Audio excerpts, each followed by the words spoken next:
मैं अक्सर ये सुना करती थी कि अगर मेहंदी का रंग गहरा हो तो ये मर्द की मोहब्बत को जाहिर करता है। आज 4 साल के बाद मैंने अपने हाथों पे मेहंदी लगाई है, ये देखने के लिए कि इस बात में कितनी सच्चाई है, क्योंकि तुम तो जानती हो उसकी बेवफाई साबित हो चुकी थी। अरे देखो, मेहंदी का रंग मेरे हाथों पे कितना गहरा आया है। मुझे तो ऐसा लगता है कि ये उसकी बेवफाई का रंग है।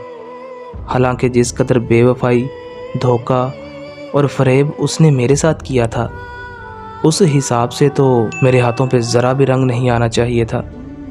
मेहंदी के रंग का मर्द की मोहब्बत से दूर दूर तक कोई ताल्लुक़ नहीं। ये हमारी खुद की बनाई हुई फजूल की गलत फहमियाँ हैं। अब देखो ना, मेरे हाथों पे सजी मेहंदी का गहरा रंग तुम्हारे सामने है, और उस शख्स की बेवफाई भी कोई ढकी छुपी नहीं।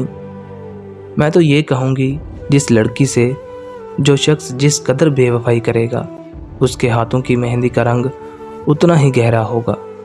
मेहंदी का ये रंग उसकी मोहब्बत का नहीं, उसकी बेवफाई का रंग होता है।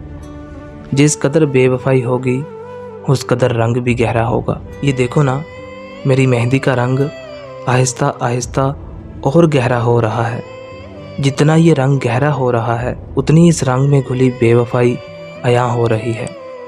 मेहंदी के रंग तो दिनों और हफ्तों में मिट जाते हैं, लेकिन बेवफाई के रंग ये नहीं मिटते। ये बहुत पायदार होते हैं। ये सदियों तक हमारी रूह पर जमे रहते हैं। मैं आज यही कहूँगी कि मेहंदी के ये रंग मोहब्बत के नहीं, बेवफाई के होते हैं।